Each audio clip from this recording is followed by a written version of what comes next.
দর্শক, একটা অত্যন্ত গুরুত্বপূর্ণ ভিডিও আপনাদেরকে দেখাবো, শেয়ার করব।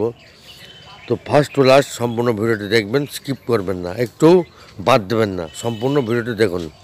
তো প্রথমে একটা রিকোয়েস্ট, যারা চ্যানেলে নতুন তারা অবশ্যই ভিডিওর নিচে ডান দিকের সাবস্ক্রাইব বোতামে ক্লিক করে পাশের অল বেলে ক্লিক করে রাখুন, মানে অল নোটিফিকেশন ক্লিক করে রাখবেন, যাতে আমাদের ভিডিও আপনার কাছে প্রথমে পৌঁছে যায়।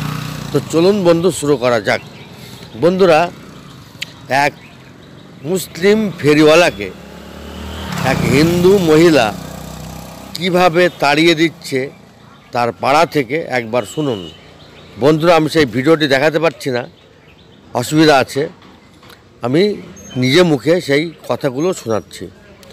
সেই হিন্দু মহিলা মুসলিম একটা বাচ্চা ফেরিওয়ালাকে বলছে, যাও এখান থেকে, সরে যাও, এই পাড়ায় আর কোনো দিন আসবে না, এই পাড়ায় আর দ্বিতীয় দিন যেন না দেখি।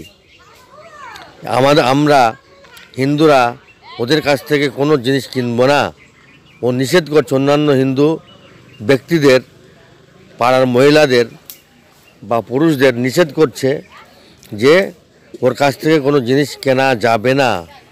ও আমাদের কাছ থেকে জিনিস বিক্রি করে টাকা নিয়ে যাবে এবং ও করে খাবে এবং আমাদেরই কাটবে ওরা, এই রকম বক্তব্য। তো বন্ধুরা, এটা কি একটা কথার কথা হলো? আমাদের গ্রামটা বেশিরভাগ মুসলিম, হয়তো 20-50 ঘর হিন্দু, আর আমাদের এখানকার প্রায় 10,000 মানুষ বসবাস করে আমাদের গ্রামে। বেশিরভাগ সব হিন্দু ব্যবসায়ী, তারা আসে, বসে, ভালোভাবে চলাফেরা হয়, এই ধরনের ঘটনা কোনোদিন ঘটেনি। তো এই মহিলা কোন কালচারের মানুষ?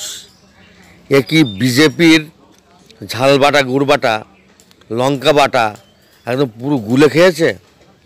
এ বিজেপির কত বড় মানে নেতা বা সমর্থক, একবার চিন্তা করেন। একজন মুসলিম বাচ্চা ফেরিওয়ালা তাকে তাড়িয়ে দিচ্ছে পাড়া থেকে, যে ওর কাছ থেকে জিনিস কিনবে না, ও নিয়ে গিয়ে ইনকাম করবে আমাদের কাছ থেকে এবং কাটবে।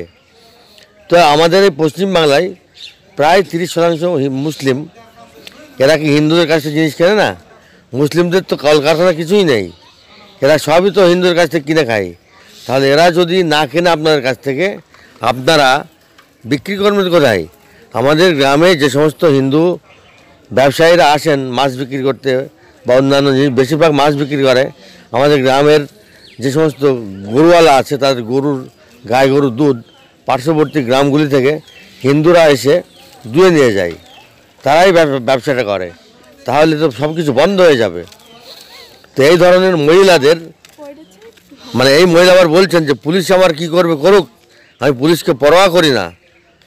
ও কিচ্ছু পরোয়া করে না, ও ভারতবর্ষের সংবিধান মানে না। এই ধরনের যে মানসিকতা আছে যাদের, সে মুসলিম হোক বা হিন্দু হোক, তাদেরকে ধরে ইমিডিয়েট মানে গারদের পিছনে নেওয়া দরকার, যাতে এরা এই দূষিত মানে অপদার্থ একটা মানসিকতা মানুষের মধ্যে না ছড়াতে পারে এবং আমাদের দেশের যে সংস্কৃতি, বাংলার যে সহাবস্থানের সংস্কৃতি, সেটাকে নষ্ট না করতে পারে। আপনারা খেয়াল রাখবেন, এই ধরনের মহিলা যাতে কোনোভাবেই গারদের বাইরে না থাকে, এরা যাতে মানুষের মধ্যে বিষ না ছড়াতে পারে। সে হিন্দুই হোক আর মুসলিম হোক, যাদের ভিতরে এই ধরনের সাম্প্রদায়িকতা পূর্ণ মানসিকতা আছে, তাদেরকে ইমিডিয়েট গারদে পড়ার ব্যবস্থা করতে হবে। এদের ঘটনাগুলো আপনারা পুলিশ প্রশাসনকে জানান, যাতে এদের গারদের, সে মেয়েই হোক আর ছেলেই হোক, তাকে যেন হিন্দুই হোক মুসলিম হোক, তার চুলের মুঠি ধরে তাকে টানতে টানতে নিয়ে গিয়ে যাতে গারদের ভেতরে ঢোকায়, সেই ব্যবস্থা করা দরকার।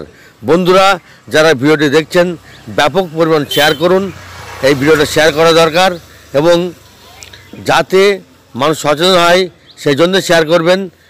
আর যারা চ্যানেলে নতুন, তারা অবশ্যই সাবস্ক্রাইব করে পাশে থাকবেন। ভালো থাকুন, সুখে থাকুন, ধন্যবাদ।